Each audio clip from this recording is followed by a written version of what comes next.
ఉస్మాన్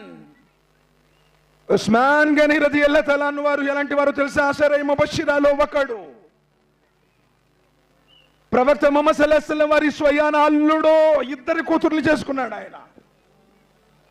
జైనబ్ రదియల్లాహు తఆలా అన్హు చేసుకున్నారు, రుఖయ్య రదియల్లాహు తఆలా అన్హు వారిని చేసుకున్నారు.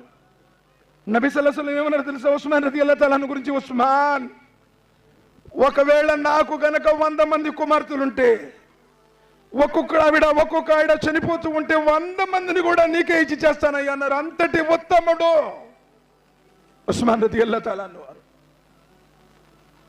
జంగే తబూక్ సందర్భంగా నబీ సల్లల్లాహు అలైహి వసల్లం వారు ఎలాన్ చేశారు? ఎవరైనా ఉన్నారా? అల్లాహ్ మార్గంలో దానం చేసేవారు ఎవరైనా ఉన్నారా? ఏ నబీ సల్లల్లాహు అలైహి వసల్లం నా తరపు నుంచి 100 వంటలు అన్నాడు. మరి ఎవరైనా ఉన్నారా? మరో 100 వంటల ప్రవక్త. మళ్ళీ ఎలా? మరో 100 వంటలు. ఉస్మాన్ ఫిల్ జన్నా, ఉస్మాన్ ఫిల్ జన్నా, ఉస్మాన్ ఫిల్ జన్నా. 7 పర్యాయాలు ఒకే మజ్మాలో. వేరు వేరు సందర్భాల్లో ఎన్నోసార్లు ఉన్నాయి. ఒకే సందర్భంలో 7 సార్లు ఉస్మాన్ ఫిల్ జన్నా, ఉస్మాన్ ఫిల్ జన్నా, ఉస్మాన్ ఫిల్ జన్నా. ఉస్మాన్ స్వర్గవాసి. ఎలాంటి ఉత్తముడు తెలుసా?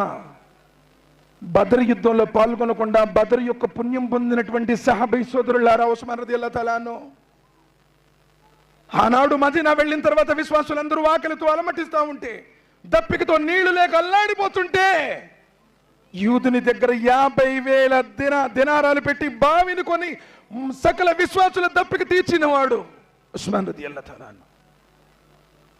ఆ ఉస్మాన్ రదియల్లాహు తఆలా అన్హు ఎక్కడైనా సమాధి కనపడితే, కబర్స్థాన్ దగ్గరికి వెళితే కూర్చుని బోర్ నేడ్చేవాడు, గడ్డపు వెంట్రుకలన్నీ తడిసిపోయే విధంగా. ఎందుకు ఉస్మాన్? నిన్ను నబీ సల్లల్లాహు అలైహి వసల్లం వారు జన్నతి అని చెప్పారు కదా, బదర్లో పాల్గొనకుండానే నీకు బదర్ పుణ్యం కూడా లభించింది కదా, నువ్వు అషరా ముబషిరాలో ఒకడివి కదా, ఎందుకు ఇలా ఏడుస్తున్నావంటే, స్వర్గవాసి అని చెప్పిన నబీ సల్లల్లాహు అలైహి వసల్లం వారి మాట సత్యమే, కానీ నేను ఆ స్వర్గానికి వెళ్ళాలంటే ముందు మజిలీ సమాధి కదా, ఈ సమాధిలో నా గతి ఏమవుతుందని నాకు భయం ఉంది అన్నారు. ఎప్పుడైనా సమాధి జీవితం గురించి ఆలోచించావా? నబీ సల్లల్లాహు అలైహి వసల్లం వారు అన్నారు, ఒకవేళ ఆ సమాధి సంగతిలో కనుక మీకు తెలిస్తే, నాకు తెలిసినంత నువ్వు నమ్మటం మనిషి ఎప్పుడు ఏడుస్తూనే ఉంటావు. ఆ సమాధి సంగతులు నా గురించి మీకు తెలిసినట్లయితే మీరు మనిషిని సమాధి చేయటమే మానేస్తారు. ఆ సమాధి యాతన గురించి మీకు తెలిస్తే కనుక మీరు ఆలు బిడ్డలు విడిచిపెట్టి అడవులకు వెళ్ళిపోతారు.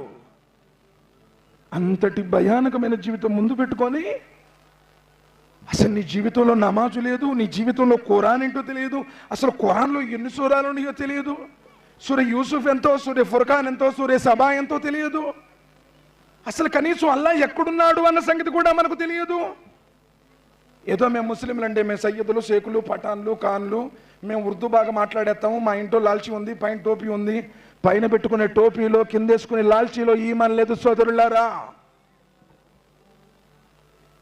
అల్లాహ్ సుబ్హానహు వ తఆలా నిషేధించినటువంటి నిషేధాలకు దూరంగా ఉండి శుభప్రదమైన పరిశుద్ధమైన జీవితాన్ని గడిపేవాడు.